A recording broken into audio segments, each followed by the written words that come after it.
La noticia analizada con bases claras. Zona 3 presenta Zona de Análisis con Guillermo Velasco.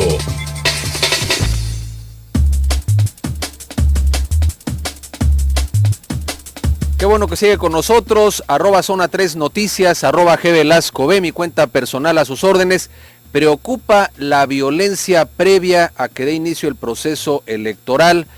Aparece decapitada una candidata allá en Guerrero. El domingo pasado se atentó contra la alcaldesa de Matamoros. En el caso de Chihuahua aparecen muertos unos encuestadores de INEGI. En fin, varias señales que parecen preocupar, pero vamos a conversar con nuestro experto en temas de seguridad, el licenciado José Antonio Ortega Sánchez, quien es presidente del Consejo Ciudadano de Seguridad Pública y Justicia Penal.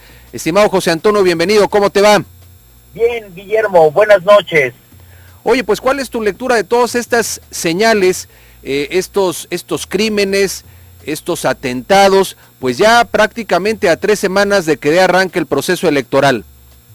Mira, a mí me parece que en el caso de la candidata del PRD, que fue secuestrada, decapitada y asesinada esta semana, sigue siendo una parte de la estrategia de insurrección que los grupos guerrilleros del EPR y el ERPI y el grupo de la CETEC tienen en el estado de Guerrero.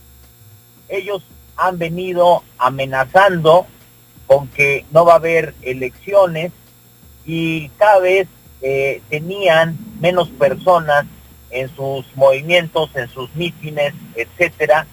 Y me parece que por esta razón es que están apretando la estrategia de insurrección, que quieren llevar a Guerrero a la anarquía, a la ingobernabilidad, y ahorita una amenaza directa a todos los políticos, porque además de el homicidio con una brutalidad irracional, hay mensaje de que eso les va a pasar a todos los políticos que sigan insistiendo en las elecciones de Guerrero. Pero muy preocupante, ¿no? Una intimidación verdaderamente de proporciones increíbles.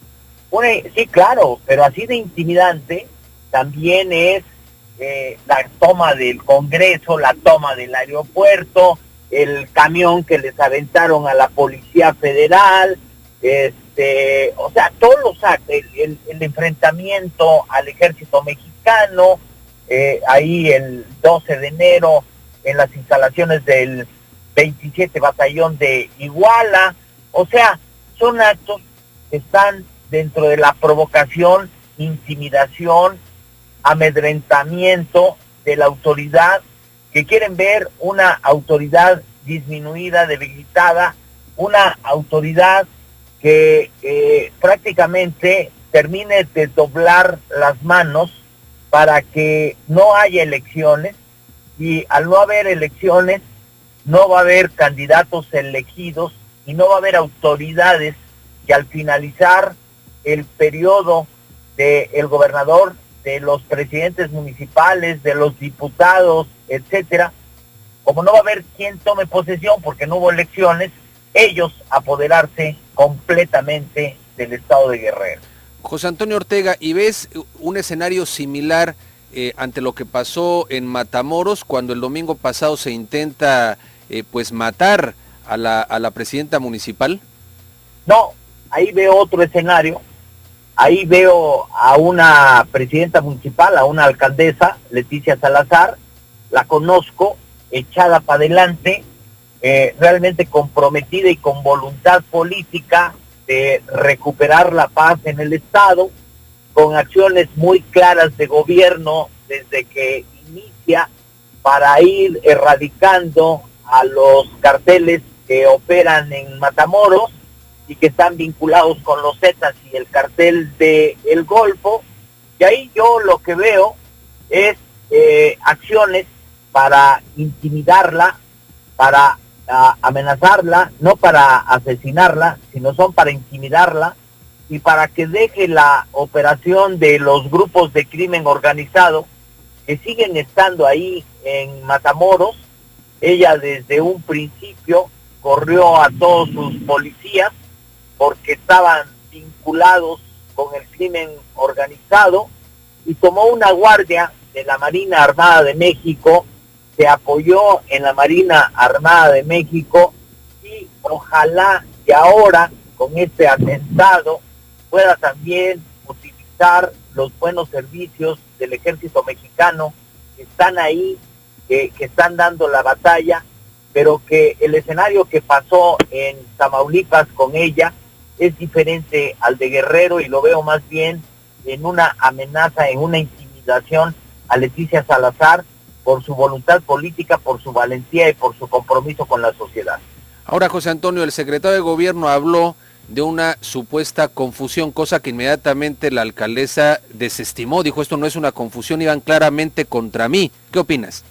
Bueno, evidentemente que el secretario de Gobierno del estado de Tamaulipas, que no hace nada más que declarar, no tiene voluntad política, ni él ni su jefe, el gobernador, y que con sus actos de omisiones e inacciones han permitido que las organizaciones criminales en todo el estado de Tamaulipas sigan operando, pues toma la vieja escuela carpiciana de la confusión y que el doctor Jorge Carpizo quiso imponer en Guadalajara después del atentado y homicidio contra el cardenal Juan Jesús Posadas Ocampo. Esos trucos son muy viejos, son de la escuela carpicista UNAM, que heredaron y adoptaron muchas de las autoridades, y es una manera fácil de no enfrentar los problemas, de querer darles la vuelta y de querer tapar el sol con un dedo. José Antonio, totalmente de acuerdo, me parece que esta versión ya la gente no la compra en lo absoluto. ¿Qué pensarías finalmente de estos encuestadores de INEGI, cuyos cuerpos aparecen allá en Chihuahua? ¿Qué lectura le tenemos que dar a que también se atente contra la vida de personas que están levantando encuestas o haciendo acopio de información? Es muy grave. En Chihuahua hay también algunas zonas que están en conflicto, en disputa por parte de los grupos de crimen organizado, y evidentemente que en esas zonas como Urique no hay autoridad, hay un debilitamiento institucional, y quienes mandan son los grupos de crimen organizado, ahí son otros grupos, ahí es la línea, es Sinaloa, los que están ordenando, y la línea ha tomado desde siempre actitudes muy violentas en contra de los grupos criminales contrarios, que es el grupo de Sinaloa, de ahora Mayo Zambada, de Damaso López, de Juan José Esparragosa el Azul, aunque su familia dice que está muerto y la DEA dice que no está muerto, que se fue de vacaciones o se escondió, etcétera. Y evidentemente que en algunas partes de Chihuahua hace algunos años nos llevaron a la ingobernabilidad, como Ciudad Juárez, como la propia capital de Chihuahua. Ahí en esos lugares se recuperó la paz, bajaron la violencia, pero en otras partes del estado, como en Urique y en la parte donde desaparecen esos encuestadores de INEGI, hay señales claras de debilitamiento institucional, de que los grupos de crimen organizado son los que tienen el monopolio de la violencia y el monopolio de cobrar impuestos, y que quieren hacer de los chihuahuenses que habitan en esos lugares sus esclavos para ellos disfrutar de lo que los otros producen. Pues a final de cuentas también intimidando, queriendo marcar agenda, pues escenario sumamente preocupante. Pues muchas gracias, José Antonio Ortega, por este análisis. Si te parece, conversamos la siguiente semana. Si nos das la página del Consejo para seguir pues con esta conversación en las personas interesadas en continuar con tus análisis y tus comentarios. La página del Consejo, donde pueden encontrar este y algunos otros puntos de vista sobre lo que está sucediendo en el país, es www.seguridadjusticiapaz.org.mx. Pues muchas gracias, José Antonio Ortega. Hasta la próxima semana. Hasta la próxima semana, Guillermo. Un abrazo y un saludo ahí a nuestros queridos amigos de Guadalajara, en Jalisco, que para mí son hermanos, por haberme permitido representarlos con el gobierno del Estado y con la situación de Guadalajara del homicidio del cardenal Juan Francisco Lazo. Gracias, José Antonio. Pues ahí tiene usted al penalista José Antonio Ortega con su análisis en este espacio, en esta tercera emisión de Zona 3, sobre el asunto de la seguridad o la inseguridad. Preocupantes estas señales de violencia extrema, violencia muy sanguinaria en la antesala de las elecciones del próximo 7 de junio. Vamos a una pausa y regresamos con más información. Zona de análisis.